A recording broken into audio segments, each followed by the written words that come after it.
Hello viewers, today we will solve one more question of an array which is Pascal triangle.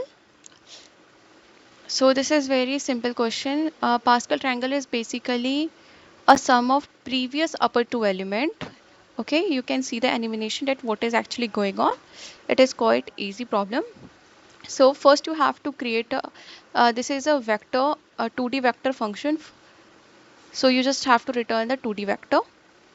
First you have to create a result 2D vector, and first you have and after that you just have to push back the first element, means it is by default, so you just have to push back 1, and after that you have to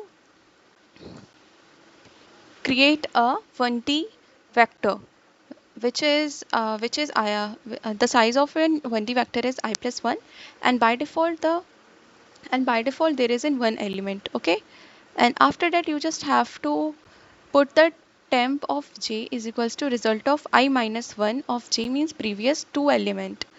So you just have to take the sum of previous two element and then push and then assign to the value of temp of j, and after that you will find the temp of j value.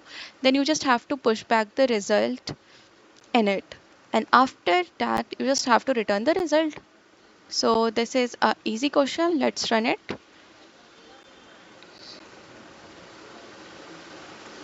Yeah, this is running properly. Let's submit this code.